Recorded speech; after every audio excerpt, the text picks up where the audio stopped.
Welcome to the Stochastic MLB Strategy Show. I'm your host, Neil Orfield. You can find me on Twitter at PlayerQDFS. I'm here with Adam Scherer. You can find him on Twitter at ShipMyMoneyDFS. And this show is sponsored by SoRare MLB, which is a digital trading card and NFT-based free-to-play MLB game. We'll talk about SoRare MLB a little bit more later on. While you're coming in, please do like the video, subscribe to the channel if you haven't already, and hit that notification button so you can get alerts when our shows go live. Adam, how's your weekend? It was good. Nothing great DFS wise. Came really close to winning MMA. Missed by like 3.5 points, I think. So that sucked. But you know, what was it like? Did it come down to the final fight or anything? Sort of. So like I had Mackenzie Dern, who scored 153 in the final fight. So she became optimal. Like the lineup that ended up like it tied for 20th, but it was the third best lineup in the big field. I had given up on that lineup because somebody scored 134 that I didn't have. And I was like, oh, well, that's clearly going to be optimal. But then she made him not optimal. So like that did matter. But it was, it was like a 1v1, if I remember correctly, where my fighter scored like 88 and the fighter you needed scored 92. Oh, yeah. But it happened earlier. It wasn't on the final. So you knew you didn't have a shot at first going in? Yeah. Well, okay. Yeah. So I didn't think I was going to get anywhere close because I didn't have the 134 and I wasn't even paying attention. And then I just looked at it later and saw that she had done so well that I did end up coming close. Mackenzie Dern, another one of my favorite MMA fighters. Yep. All right, so we've got just a 7-game slate here to talk about. Looks like DraftKings and FanDuel. I was a little bit worried that they had different slates, but they have the exact same 7-game slate, so we don't have to. I don't think we need to worry about the turbo slate. Probably not enough people playing that one that we need to care about it too much. But we've got a 7-game main slate to talk about. We'll jump in game by game. But first of all, Adam, do you have any overarching thoughts on this slate? No, I don't. Perfect. All right. Do I need to stop? Should I just stop asking that? I mean, at least on shorter slates, you might, right? But like generally for like a large slate, it's not going to be. I mean, generally in the morning, this is my first look. So that's true. So the answer isn't that you won't have an overarching thought. It's just that you don't right now because you don't even know who's on the slate. It's that I might by the end of the show. All right. That's fair. All right. First game of the slate is Dodgers at Braves. We've got Gavin Stone on the mound for the Dodgers, Charlie Morton for the Braves. Starting the pitchers, Adam, any interest here? Yeah. I mean, Morton is old, but 7-game slate, 9,400. Tough matchup against the Dodgers as well. Not going to feel good about getting to him, but he is pulling 19% ownership on DraftKings, 22% chance of being a top 2 pitcher. Still a solid enough arm. So far this season, striking out 23.8% of hitters, 3.59 FIP. Just, pretty standard numbers for Charlie Morton. Strikeouts might be down a little bit. I did start recently kind of keeping track of the change in expected WOBA, so far this year versus over the last few years, velocity over that time, and like Morton's stuff is down overall a little bit this year, but nothing too crazy. The matchup again is certainly concerning, but on this slate, I understand why he's getting some ownership. On the other side with Stone, not getting any ownership, tough matchup for him. $5,400 price tag is reasonable, but I doubt that I'm going to be getting to him too much. Okay. Looks like there is a little bit of weather here in this game, but not something to be too concerned about. I don't think we're factoring that in. Yeah, I mean, we're getting into the summer months in Atlanta. There's always going to be weather. Right. What's your level of interest in Dodgers or Braves bats? I think both sides are pretty interesting just because of how good the offenses are. Neither pitcher is bad. Morton, obviously, not bad. Gavin Stone is a top 100 pitching prospect, according to FanGraphs. So it's not like you're looking at either pitcher and saying you think this is, a really easy matchup or anything. At AAA this year in 8 starts, Gavin Stone has struck out 27.5% of hitters. He has walked too many guys, 5.07 FIP, but he projects to be pretty good. The bat has him with a 20% strikeout percentage. Zips is at 22%. The bat, 4.65 FIP. Zips, 4.14. So, just a decent pitcher, good prospect in Stone. But both offenses are just good enough where, you have Atlanta right now, 4th highest in top stack percentage at 8%, 9% aggregate ownership there. The Dodgers only getting 4% ownership with a 6% chance of being the top stack. So you're not looking at either offense and saying, oh, I don't know how they fail in this spot, or, this is a great spot. But sort of like with the pitching with Morton, this is one of those games where you kind of have good stuff all the way around. And so the median projections aren't great. You're not going to feel super confident in any of it, but Charlie Morton's still going to have his share of good games. And when he doesn't, you have a very high upside Dodgers lineup. And then same for Stone and the Braves. Okay. Sean V pointed out that this is only the second time Freddie Freeman has been back in Atlanta. How long has he? It's been like 2 full seasons already, hasn't it? I think so. Last year was his first year at the Dodgers, right? Oh, it was. Okay. All right. think. I was thinking there was maybe a year before that, but you're probably right that it was just last year. All right. How would you rank the 4 sides of this game? Probably Morton, Braves, Dodgers, Stone. Okay. I do want to, I guess, just kind of follow up on Stone.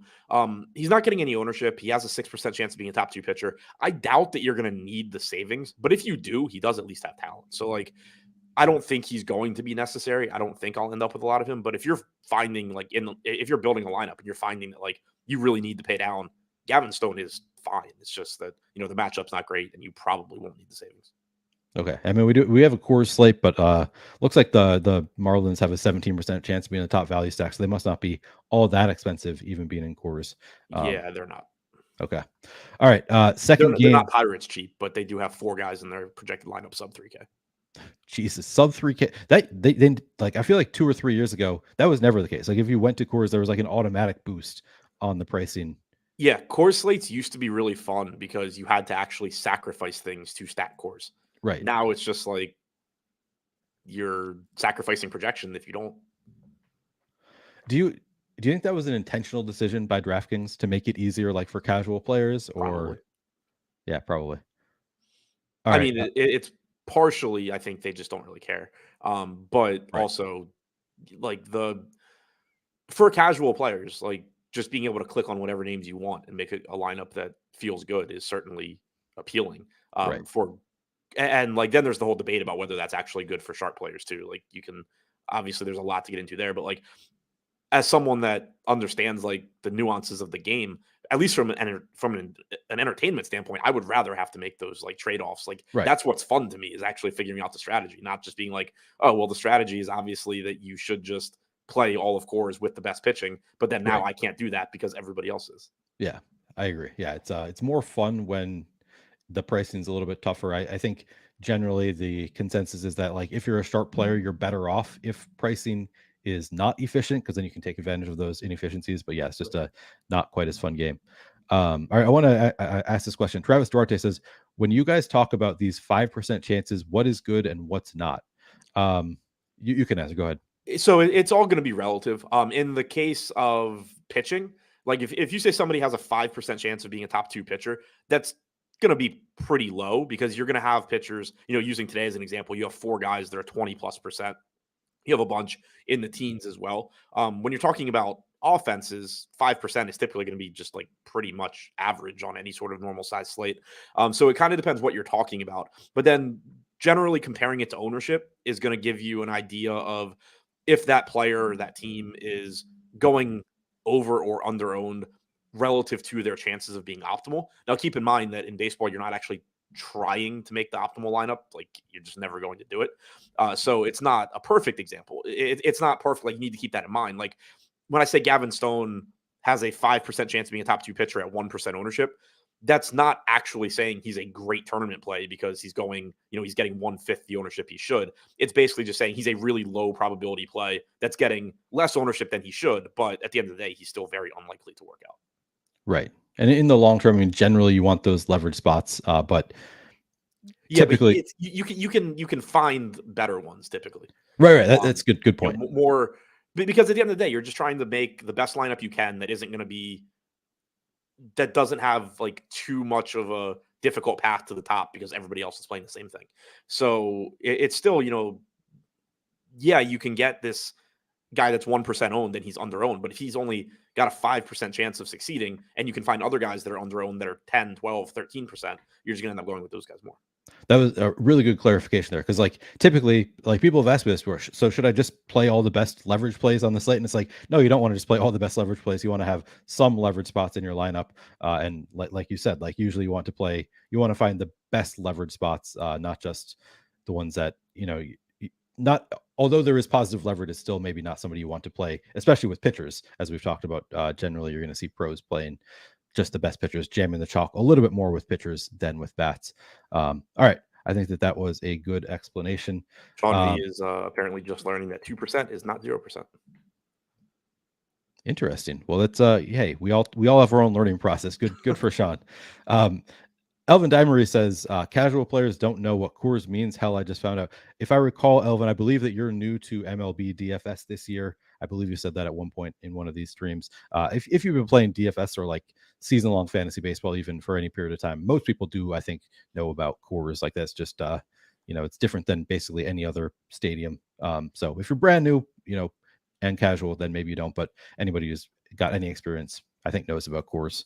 For Kyle Presley said, how do you see expected WOBA and expected ISO of certain pitchers on Fangraphs? I'm not sure if you can. I use Baseball Savant. Okay. All right. Game number 2, we've got Detroit at Kansas City. Michael Lorenzen on the mound for the Tigers. Brady Singer for the Royals. Any interest in these pitchers, Adam? Brady Singer's pitching, so yeah. 15% ownership, 14% chance of being top 2 pitcher, 19% top 2 value percentage. So pretty much correctly owned. 7K, good matchup against the Tigers. He's, I think, eventually going to be a good pitcher, but still kind of having trouble putting it together. So far this year, 19.5% strikeout percentage, 4.78 FIP, 1.4 home runs per 9. Nothing's been very good there, but it is a good matchup against the Tigers. So happy to get to him at a 7K price tag. It would be different if they had priced him up for the matchup, but they didn't. He is someone showing up.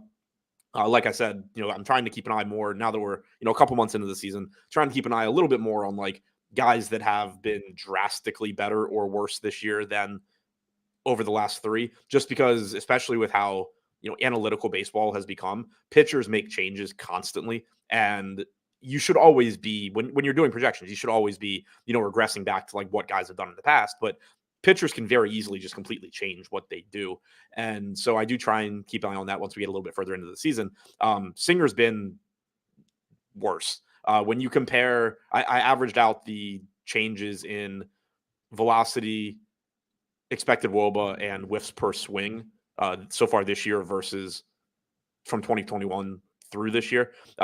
Average of 10% worse so far this year for Singer. So certainly hasn't been good so far. Again, that's just, you don't want to like look at that and just not play him. We just had this with Aaron Nola the other day where more often than not, and the reason that projections do regress back is that more often than not, they're going to just end up pitching to what they normally do as the sample size gets larger. But it is worth noting that he has legitimately struggled in pretty much everything so far this year. Okay. So what, you're probably not going there with Singer? No, I'll go to him. It's just I don't feel very good about it because he's been pretty bad this year. But gotcha. He's still 7K against the Tigers. So, all right. How about the bats in this game? Yeah, this one is it's kind of similar to what we just saw over the weekend with the Nats and the Tigers, where you don't have the best pitching, but you have pretty cheap pitching. You don't have the best bats, but they're cheap for the most part. And so it's just like I don't know where like obviously I don't know who wins out in this one game, but it's very likely that good value comes from this game because either Brady Singer pitches well and it's not very difficult to pay off a 7K price tag. If Brady Singer doesn't pay off a 7K price tag, you have a very cheap Tigers team that only has two hitters above $3,700. So like if Singer fails at 7K, you got value from the Tigers. So I do like getting to the offenses here. You know, Singer has struggled this year, like I was saying. I do think he's still talented, but the Tigers are pretty cheap. Not a great park to hit in, but 174 expected ISO to righties for Singer this year, 286 to lefties. Certainly makes Riley Green look pretty good. Akil Baddoo at 2,400 looks pretty good. On the other side, Lorenzen, not a great pitcher either.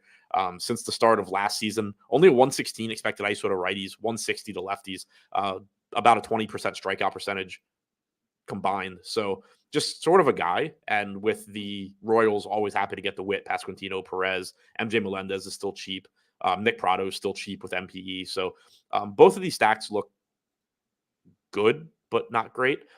Tigers, in terms of stack score, are coming in fourth.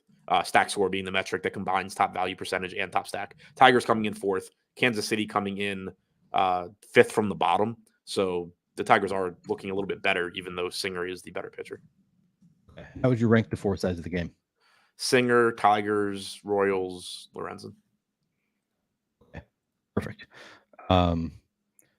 Yeah, I'm Adam, I only slept like maybe 5.5, 6 hours last night because I had to wake up early to bring my wife to the airport. And it just makes me really wonder how the hell people are parents. Like I'm on one day of like low sleep and I'm like, I feel like I can't function. Lofty's got to be doing this like every day. He's working on like, 5.5 to 6.5 hours sleep, somewhere in that range. I mostly am just shocked that you consider 5.5 to 6 hours low sleep. Do you not consider that low sleep? I consider that probably like normal. That's insane to me. I'm definitely like I need my sleep. Like 7 hours is enough for me generally. 7+ hours. I cannot function on less than like six or less multiple days in a row. I'm just going to be completely brain dead. I'm already feeling it. Like today, I'm like I've had 2 cups of coffee and I'm still super sluggish. Like I'm having trouble keeping up with what you're saying. Yeah. I mean, I would guess. I don't know. I don't track my sleep as much as I should. I would guess on average I probably sleep like 6 to 7 hours, but like it'll like I'll go to bed at midnight and not get up until like 9:30, but like actually sleeping is probably like 6 or 7 hours. So maybe you were made to be a parent, and I'm not made that way because I'm like Yeah, I don't know how I people didn't get the function. patience though. Oh, okay. I think I've got the patience. I don't know if I would have the patience if I'm sleeping 6 hours regularly, but in general, fairly patient. All right. Next up, we've got San Francisco at Minnesota. We've got John Brebbia on the mound for the Giants, Bailey Ober for the Twins. What's your level of interest in these pitchers, Adam? Ober's looking pretty interesting at 8,100. 25% projected ownership, 19% chance of being a top 2 pitcher. So far this year, a 24% strikeout percentage. That's good. 3 FIP. Obviously, that is good as well. So he's looking good. We should get Sean Manaea following Brebbia, I think. Manaea has struck out 25.5% of hitters this year. That's about the only good thing you can say about what he's done this year. 2 home runs per 9 innings, 5.94 FIP. I assume this is why he has become a follower and not an actual starter, is to sort of just avoid the top of the lineup right out of the gate. But definitely interested in getting to Ober. Manaea is projected for 4% ownership. He is only 6,200, and we do have him with a 13% chance of being a top 2 pitcher. So I do think if you need to pay down, you could make the case he's going a little bit under owned, because I do expect him to still work, a decent amount of innings if he's pitching well. He does have strikeout upside. It's just that he's been bad at everything else. Interesting. So how many innings do you think you could possibly see out of Manaea? 5. Is it easier to get a win if you're pitching 5 innings and you don't start the game? I would imagine it's easier. You're more likely to get a win than if you do start the game. I don't really know if it's more likely. Like, you don't have to go 5 innings. Right. But if you if you were to pitch those 5 innings, actually, now that I'm saying, I'm like, I don't entirely understand all of the win rules for a relief pitcher who comes in. Early. If the Giants were to take the lead, let's say Brebbia pitches the first inning and then Manaea pitches the next 4 innings. If the Giants were to take the lead at any point in those first 5 innings and not relinquish it the rest of the game, Manaea gets the win. Okay. Like if they go up in the first inning, Brebbia is not getting the win because he started and didn't go 5. So if they go up in the first inning, Manaea is the next pitcher to come in. If the Giants just never give the lead back up, Manaea is getting the win. Okay. So it does seem like it would be a little bit easier to get the win, right? Yeah, there's less restrictions. Like right. Sean Manaea can come in and throw 3 innings and be eligible. He can throw 1 inning and be eligible for the win. Right, exactly. So like as a starter, you need to throw at least 5 innings to be eligible as a relief pitcher because you have less restrictions. It seems like a little bit more likely. Anyway, it's probably not all that impactful on how we view pitchers. Just something that I've thought about before. Like it seems like it'd be easier if you're pitching significant innings in the middle of the game rather than at the start of the game. You're probably more likely to get the win. A lot of people. The article on DraftKings suggests that he's like a straight bullpen arm now because he's been so bad. Okay. I don't know. I mean, it doesn't seem like they're treating it that way if they're going to open with Brebbia here. So, like recently, he threw 24 pitches on the 17th in an inning and 2/3. He went 2 2/3 on the 10th, but he threw 74 pitches. He just sucked. He went 5 innings against Milwaukee on the 5th through 91 pitches. Like I would expect if he's pitching well, you get like 70, 75 pitches from him. Okay. I mean, that's enough. People suggesting that I need 10 hours of sleep. Boss Bros says Neil sleeps 10 hours a night. Must be nice. I sleep 7 to 8 hours a night. That's all I'm saying. 7 to 8. I could sleep 10 hours only if I'm really sleep deprived. In general, I'm not able to sleep 10 hours. Jake Swell says 6 hours straight is premium.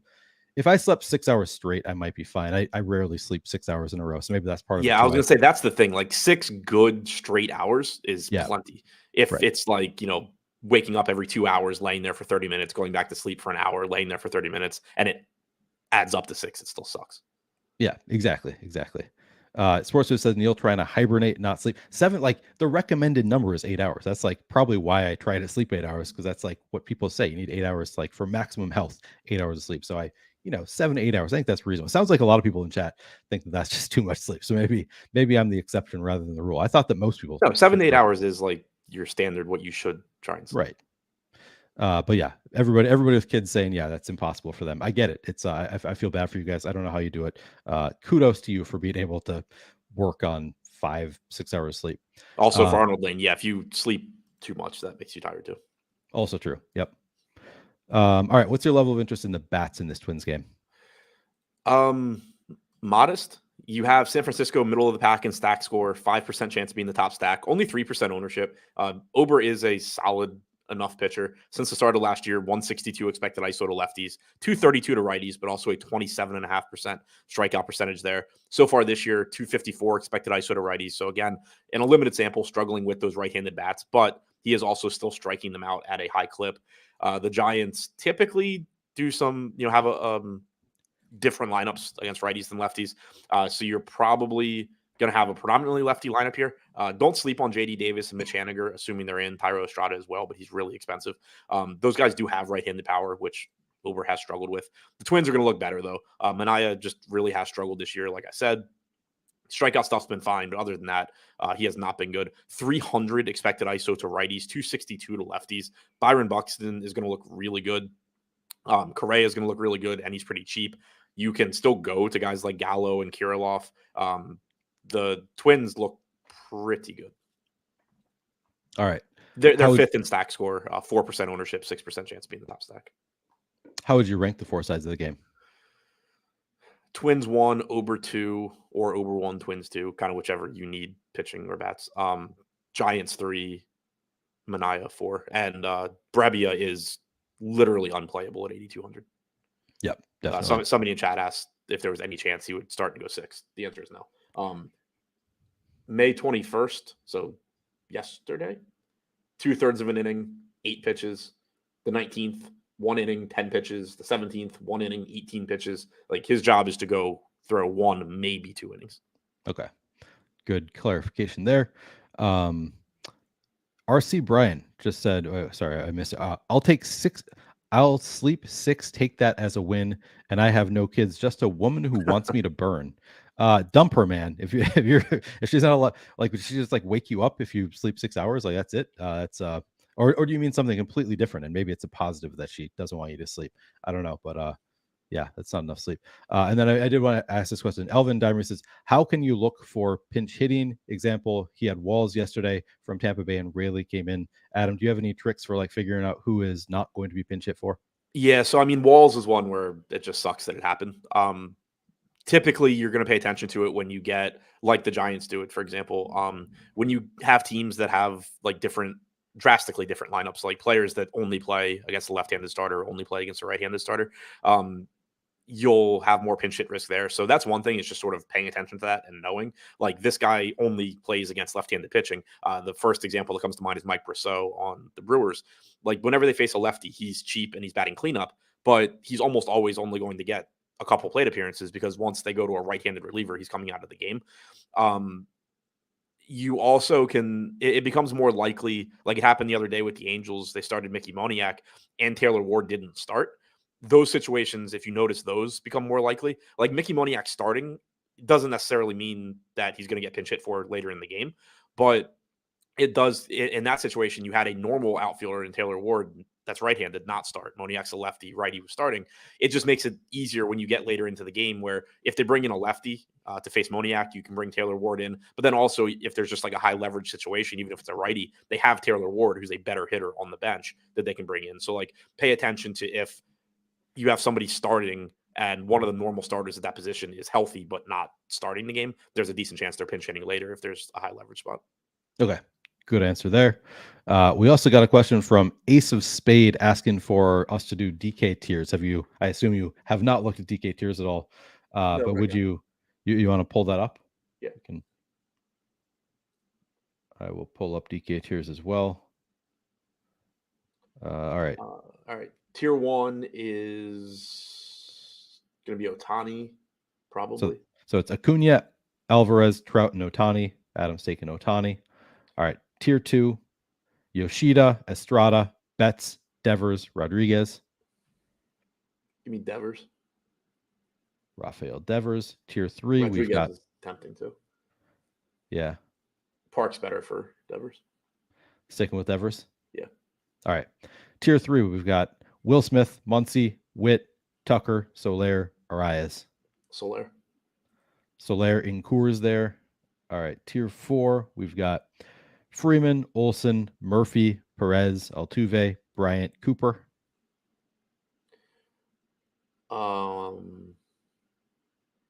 Guess Bryant. Again in Coors. All right. Tier 5, we've got Yelich, JD Martinez, Green, Pena, Blackman, Riley, Diaz, McMahon. Probably Blackman. And then tier 6, we've got Verdugo, Kalenic, Grichuk, Albies, Bregman, Correa, Baez, Berti.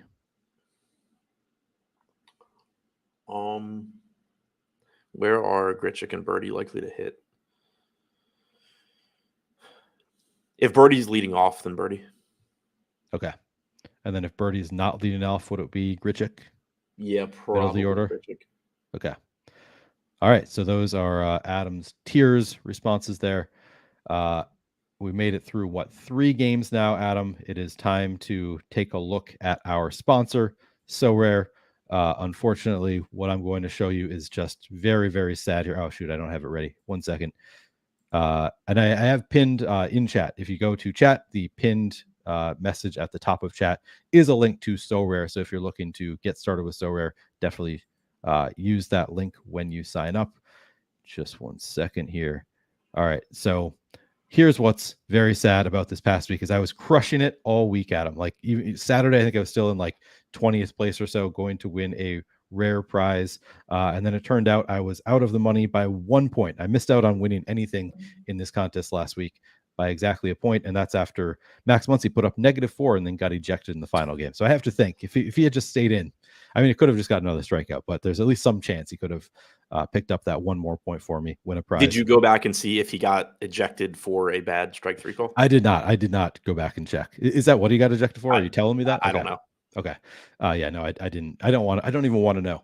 All right. For this slate coming up. So I think if you are not yet signed up for SoRare, again, I put the link in chat. if I think this is a great week to sign up because we have the Marlins and Rockies in Coors. So both for when you sign up, you have the choice. You get a salary cap and you get to choose from a number of different common cards. I think it's a good week to sign up because you can just load up on Rockies and Marlins bats. They have 4 games in Coors, 4 consecutive games. So I think that it's just a perfect spot, knowing exactly what you want going in. You could probably get Marlins and Rockies at relatively low last 10 averages, so under the salary cap that they give you. It's going to be relatively easy. But then also, if you want to join the limited contest, I was looking at this. I already did a VOD on it today. They're cheap. Both Marlins and Rockies bats are cheap. So if you're interested in starting to play the paid game with the limited cards, you can make a really good lineup this week for very cheap, because again, you've got Rockies and Marlins at Coors. That's probably the best spot you can go to. And like the most expensive card you're going to find is like $25 maybe. And I think even like Chris Bryant's like $12. All the best bats in that Marlins Rockies game are cheap. I think this is a great week to sign up for SoRare if you haven't already done so. The contest will start today at like 5 o'clock Central, whenever the first MLB game of the day is. That's when the contest is going to start. But honestly, I think this is about the best week you can find to start playing SoRare, whether it is common or in those limited contests. Check it out. I put the link into chat. It's a really fun way to play fantasy baseball. And you know, it's if your DFS lineups aren't going great, then I always like checking my SoRare lineups as a backup. So recommend checking it out. All right, Adam, going to move on. It was a strike 3 call. I can't tell if it was a bad call or not, but It was strike 3, and it was also a pretty weak ejection. Okay, well then screw that ump. He clearly is playing against me in SoRare and beat me because of it. All right, next up we've got Houston at Milwaukee. Christian Javier on the mound for the Astros. Corbin Burnes for the Brewers. Any interest in these 2 pitches, Adam? Some interest. Burnes. Sorry, you said Houston, Milwaukee, right? Yes. Okay, yeah. Burnes is coming in 4th in top 2 pitcher percentage at 21%. 34% ownership is a little high, especially when you consider that he is facing the Astros. He has a tough matchup there. We also haven't seen the same Corbin Burnes strikeout stuff so far this year that we have in previous years. Again, it's very likely that it comes back sooner than later, but so far this year, only a 21.5% strikeout percentage against righties, 21.7%, lefties 21.5. He's actually given up some power to righties as well with a 211 expected ISO. Lefties haven't really done anything against him, but I think he's fine. I am just, a little concerned because of the matchup, and 9K isn't super expensive, but it's not like you're getting a massive discount for the matchup either. So at that ownership, I am a little bit concerned. On the other side for Javier, he's 10K. He is 2nd in top 2 pitcher percentage at 23%. He's only getting 27% ownership. He is $1,000 more than Burnes, but I would actually feel a little bit better going to him, which is weird to say given who Corbin Burnes is, but 28.5% strikeout percentage for Javier this year, walking just below 6% of hitters, 3.52 FIP.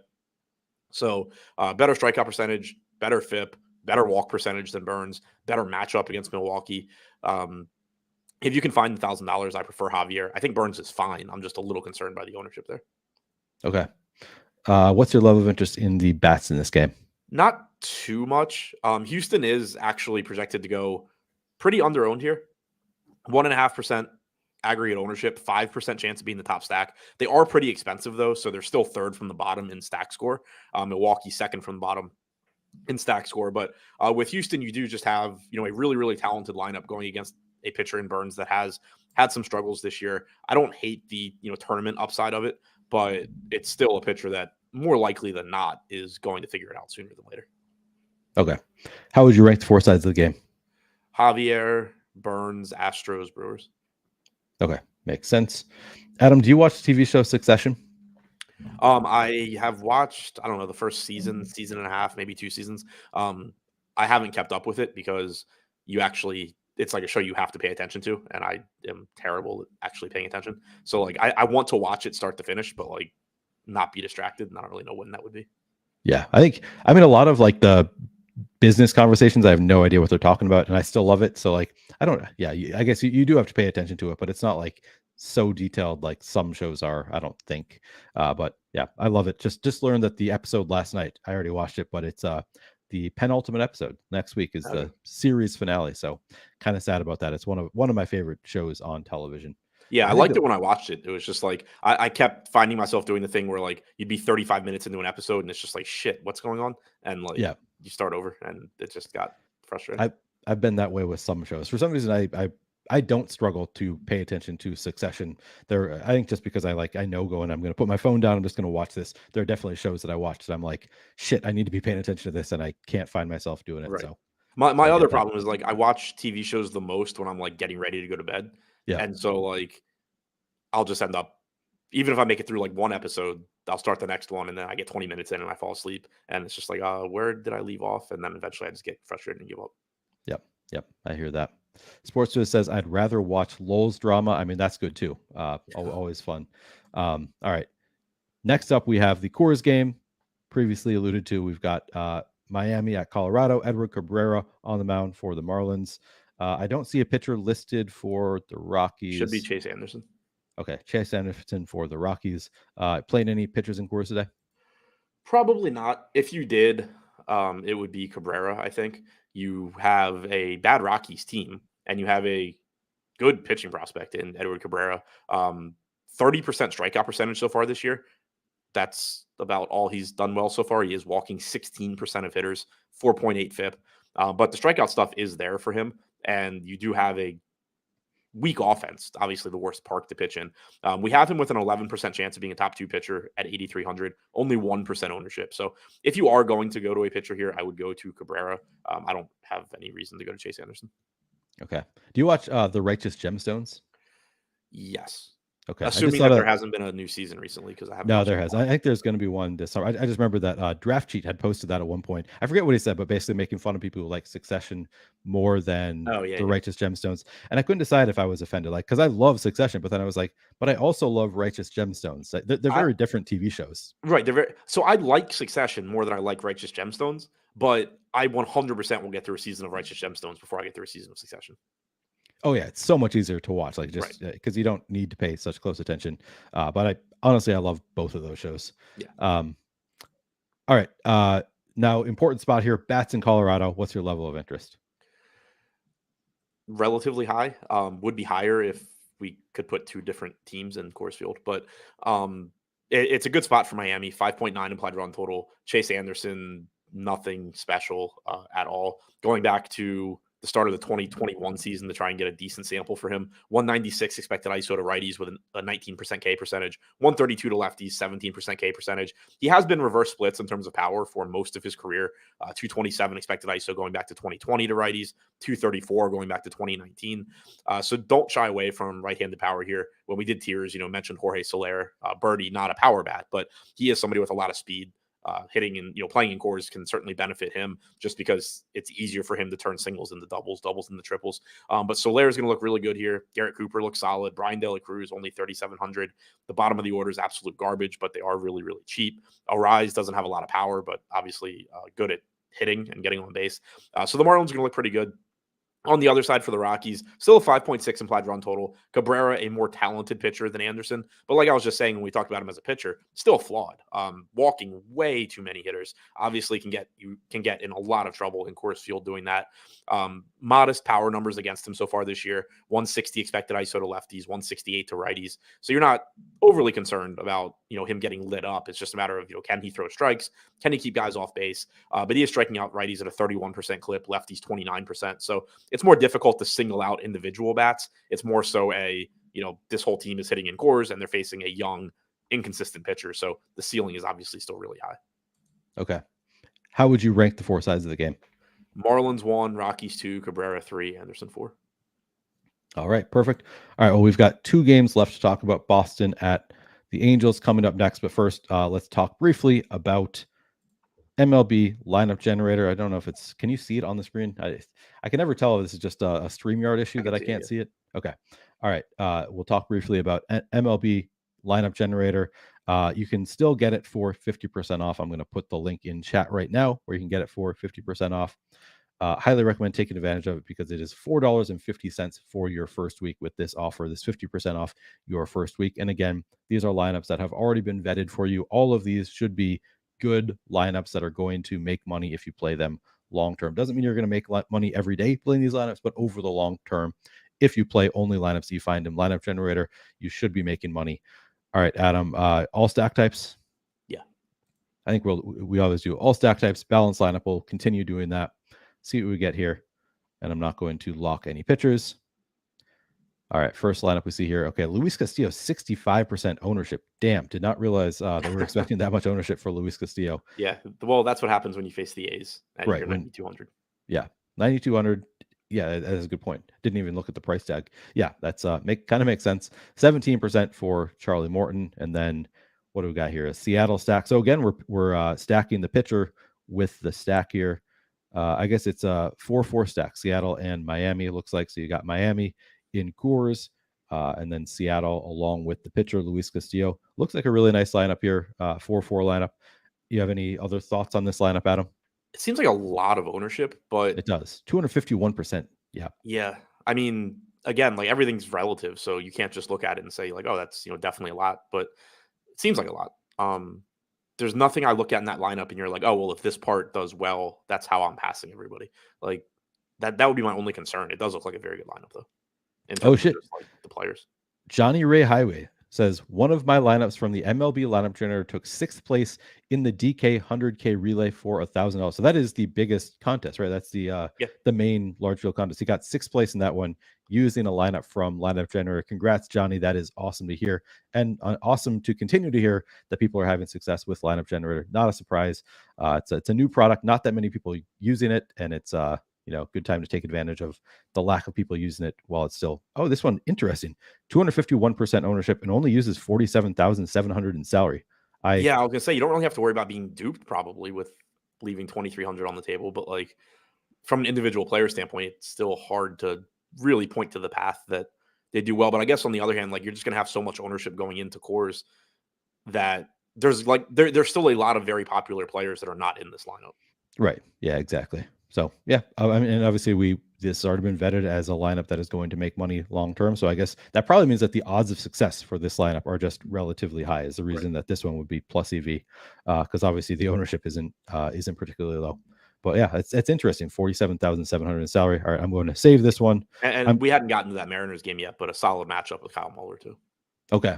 Yeah, and the Mariners look like, they're not like low owned, but still like all of the Mariners bats, I believe, were under 10% owned, or at least 2 of them were under 10% owned. So saving a little bit in terms of ownership there. All right, second game we're looking at here. Again, we get Castillo with Brady Singer. Miami once again, full core stack here. I guess it's a 5-0 stack, but we get 2 Rockies in there along with Julio Rodriguez as a one-off. Again, chalky lineup, 254% ownership here, now using 49,600. Do we avoid chalk too much? Because I mean, these lineups are fairly chalky, and these are lineups that we're expecting to win money to some extent. I think so. So one thing I think we've talked about this before that I kind of have noticed recently is like it does sort of seem like the field has gotten better at playing players the correct amount. And if the field is playing players the correct amount, you should be swinging back toward just playing the best plays. Yeah, that's a good point. If everybody starts playing contrarian or trying to play contrarian, just play the best projected plays. That's a really interesting thought. I don't know if we're there yet, but definitely no, but it's think about. Like you're not getting it anymore where like the top 1 or 2 teams are just being played by 2/3 by everybody, and then the 3rd and 4th team are just unowned. You're getting like the 3rd and 4th teams that are 6, 7, 8% to be the top stack being 6, 7, 8, 9% owned. So like you're getting enough to where, again, like you're not just going to go in there and start, just not caring at all about ownership. But I do think that we're definitely moving back towards, ownership for a while was the thing where it's just like, if you just use ownership, you can kind of print money in tournaments because nobody's using it correctly. The field for the most part, I think, is generally using it correctly now.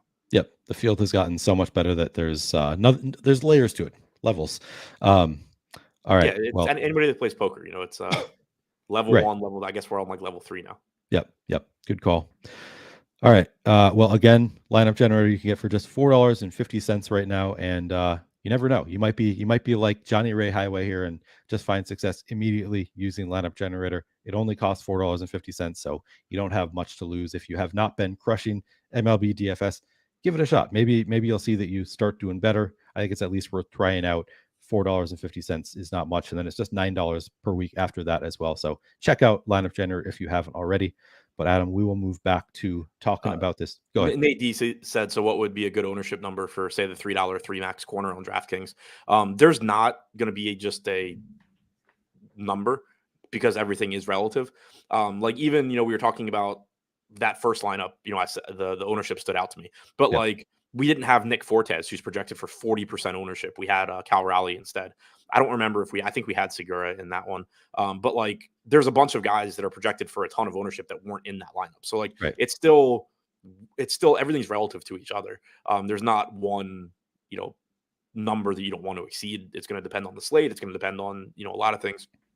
In general, in the $3 3 max, I would say that you should probably err on the side of not caring about ownership as much, just because it's one, you're only playing 3 lineups, and 2, it's a $3 tournament, so you're generally going to have a weaker field. So yeah, I mean, not saying again, that ownership doesn't matter, but I would say that if you're kind of looking at 2 lineups and it's like, well, I really like this one, but it might be a little bit too popular. I don't like this one as much, but it's definitely contrarian. Like I'd probably just play the one that I'm worried might be a little too popular. Yep, I think that is a good response, and like you said, it's so slate dependent. Changes like on a lot of slates, 254% ownership would be like impossible. Even like 7-game slates, like how do you even do that together? But it's a slate like this where it's like the best bats are going to get a ton of ownership. The best pitcher in Luis Castillo, or the best spot in Luis Castillo, getting a ton of ownership. So on this slate, I think it's just going to be a higher number than it is on a lot of slates. All right. 2 more games, Adam. We've got Boston at the Angels. Tanner Houck on the mound for the Red Sox. Jaime Barria for the Angels. Jaime Barria, you don't pronounce the J right. What's your level of interest in the pitchers here? Not very high. I do think Tanner Houck is decent. Does have some issues with left-handed power in particular. It is interesting to me. He's only getting 5% ownership, 13% chance of being a top 2 pitcher. You look at the other pitchers around him. We have Brady Singer, $500 less, but getting 3 times the ownership with basically the same chances of being a top 2 pitcher. So that's an interesting spot where you could potentially pivot. Bailey Ober, $600 more. Ober is 19% to be a top 2 pitcher compared to Houck's 13%. So basically 1.5 times as likely to succeed, but getting 5 times the ownership. So I'm not saying that you just go out and start slamming Tanner Houck into lineups, but he does stand out as somebody that you can use if you are, going to more popular stacks. Maybe you go to the Marlins with Luis Castillo and you're trying to offset some ownership. Tanner Houck is a guy you can use to do that. It is a scary matchup. Good hitters park, 4.8 implied run total for the Angels. Very, very risky, but just going a little bit under-owned relative to the other options around him and their chances of success. So, don't mind considering him as a pivot. So far this year, he's not really allowing any power to righties. Sub 100 expected ISO, 20% strikeout percentage. Since the start of last year, sub 100 expected ISO to righties, 22.5% strikeout percentage. The problem's been more so with lefties, where he is striking them out 21.5% of the time, but 198 expected ISO since last year, 247 so far this year. Ohtani is a really dangerous matchup. They do have Jared Walsh back as well. Other than that, no real left-handed power to speak of on this team. So that's nice. But you do actually, you have good right-handed hitters as well. He's been very good against righties, but, it's still dangerous when you're dealing with Trout, Ward, Renfroe. But from a, platoon split standpoint, I do like the fact the Angels don't have much left-handed power outside of Ohtani. Okay. Paul Me says not a lot of dead money in baseball, only in the NFL. Would you agree with that? I think that there's truth to it. Like there's definitely less dead money in baseball, especially compared to NFL. Like I would rank of the main sports of the 3 main sports that I play, I guess NFL, NBA, MLB. I would definitely say NFL has the most dead money, probably followed by NBA and then MLB. How do you think it is? NFL without a doubt has the most dead money. I would say so, and it's not close. I would say MLB probably has more dead money than NBA. It's really hard to be bad at NBA if you're using any sort of decent projections. True. But is everybody? I mean, I guess most people are probably using pretty good projections at this point. So to me, I think of it as being more dead money in NBA because there are so many people who don't use late swap. So like the fact that people are not late swapping makes me think that there's a little bit more dead money in NBA. But I don't know. It's probably pretty close. But yeah, NFL by far absolutely has the most dead money. SMP says, obviously not the most analytical way to look at things, just in that it doesn't tell the full story, but Houck has been very good the first time through the order this year, very bad the second time, which makes sense with him having a reliever background. Is that something that you think like over the course of the season he might get better at. Like maybe Hawk gets better throughout the year as he gets more like used to pitching more than one time through the order? I mean, you hope so. Right. Otherwise, they might end up going the opener route. But yeah, I mean, it's like pitchers are pretty much always going to be worse the more times through. But he's right. I mean, the splits so far this year are insane. I just pulled it up out of curiosity. First time through the order, and again, we're talking like 7-8 start, whatever it's been. But first time through the order, he has 20 strikeouts in 19 2/3 innings pitched. 109 average against, 159 WOBA against.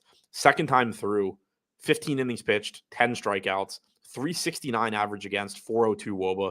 Third time through, 7 2/3 innings pitched, 8 strikeouts, 313 average, 420 WOBA. Yeah, I mean, it's in part probably a small sample size thing, but also very clearly getting lit up second time through. Right. Kind of interesting. So the moral of the story is if you pivot to Tanner Houck, make sure to victory lap it the first time through the order before all the points go away. Oh God. You're responding to what Corey Brewer is saying, of course. Yeah, you gotta I actually didn't realize that's who it was at the time. I was referencing that. I forgot that it was actually Tanner Houck. Yeah, that was on the day that the new site was launched, and it was very much talking shit about the new site. That was a fun day of DFS drama. Tim Pickering says, brand new to DFS, researching all the sites and looking for good advice. Yeah, thanks for checking us out. I think that we give good advice. We generally have everybody on Stokastic. Everybody who's giving advice on the team is winning money, is our winning DFS players. So I think you have found the right spot. All right. What about the bats in this game? Any interest in Boston or Angels bats here, Adam? Yeah.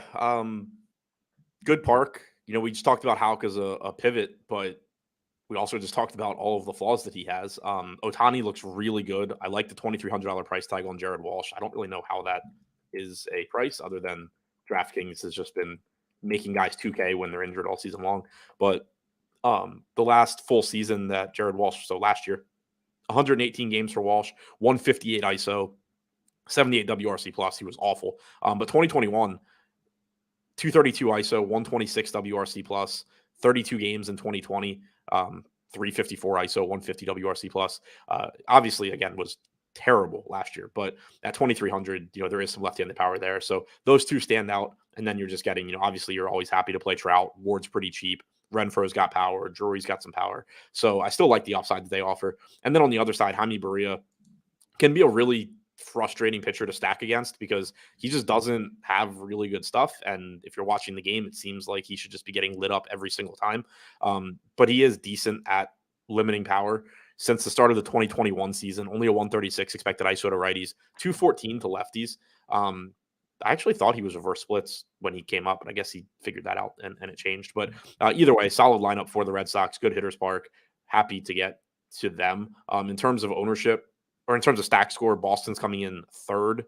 The Angels are coming in seventh.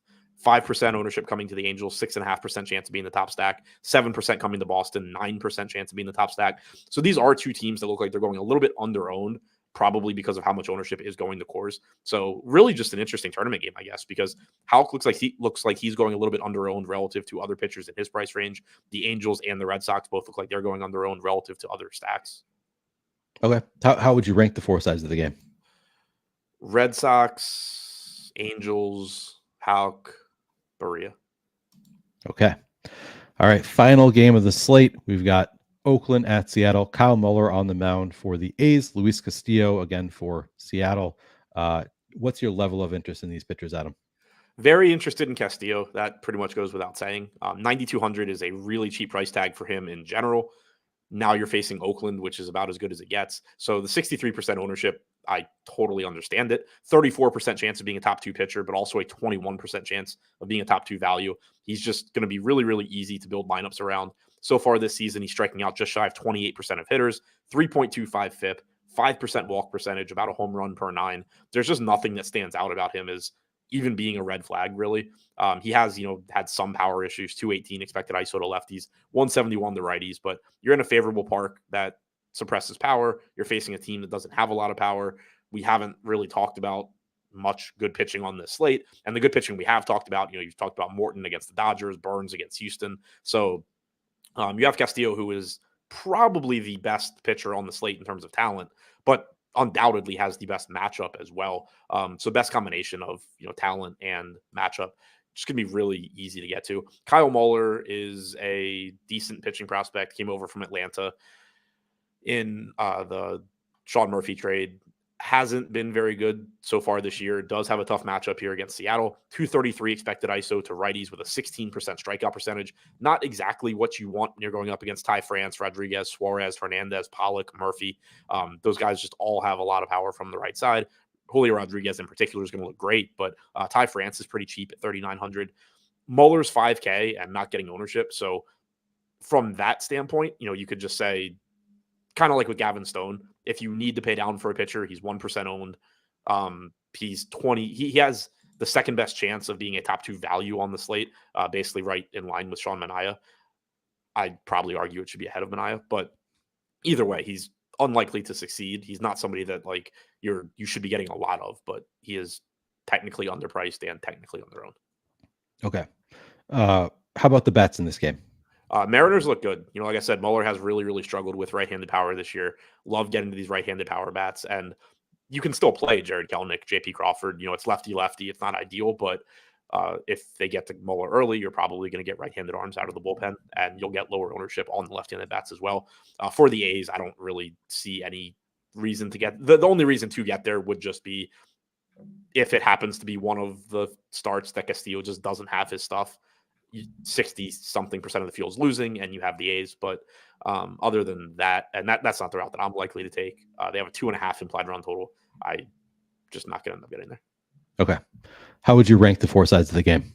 Castillo by a pretty wide margin. Mariners, Muller, A's. All right. We've made it through the last game on the slate, Adam. If you were going to choose just 3 stacks in a 3 max contest, which 3 stacks would you go to? Miami, Colorado.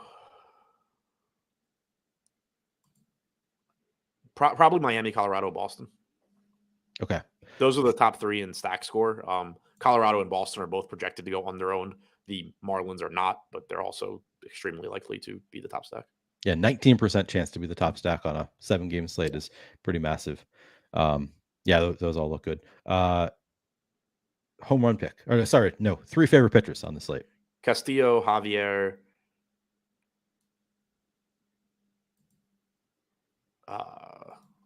so those are my clear top 2. When you factor in pricing, ownership, matchup, I think any of Morton, Burns, Ober, Singer is a reasonable third, kind of depending what price range you want to get to. I guess I will go with Ober. On FanDuel, Luis Castillo is 10,500. We've got him at 42% ownership with a 13% chance of being the top pitcher. Would your top 3 pitchers change at all on FanDuel? So Castillo is still the clear one. The one thing that stands out on FanDuel that is very different from DraftKings is that Christian Javier is pulling 7% ownership because he's $300 more than Castillo. That's a really interesting pivot if you're playing popular bats. Their range of outcomes is not very different, even though Castillo has the higher projection and the better matchup. It certainly does not warrant him being 6 times as popular as Christian Javier. So I would say my top 3 on FanDuel is probably Castillo, Javier. Bailey Ober falls into that as well. He's getting 1/10 the ownership of Castillo. Castillo's definitely better, but I like that pivot. Mike Hawk, clearly, I think just trying to say nice things to us to get me to read off his name there. I'm not going to fall for it. I've fallen for it before. I'm not falling for it this time. Mike Hawk. All right. I guess I kind of did to an extent. I read the first 2 parts of the name, but it's not that suggestive until you read the last part of the name. All right. Home run pick today, Adam. You also said it with your weird Midwestern accent, so it didn't. Right. So it doesn't sound like it. Exactly. Yeah. Home run pick. Ohtani. All right. And I'm going to, of course, cheat and use the top batters tool. And Jesus, we've got Rafael Devers with a 40% chance of hitting a home run tonight. I'm going Rafael Devers. I have not seen 40% yet. So that is, and not in Coors. That is a number. Yeah, that is quite a number. All right. Any final thoughts, Adam? My final thought is I want to see what Rafael Devers home run prop is. No, I think it's just an interesting slate, but nothing too insightful to end with. All right. Well, I think that will do it for this show. Adam has nothing insightful to add. Adam will be on MLB Live Before Lock tonight with Lofty, if I remember correctly. I will be on NBA. Using that name loosely because it starts at 5, so don't get confused. Right, so it doesn't start at the usual time for a Live Before Lock. Okay. All right, and then I'll be back later tonight with Greg, NBA Live Before Lock, so check us out later. Again, if you have not yet liked the video, please do so. It helps us out a lot. Good luck today, guys.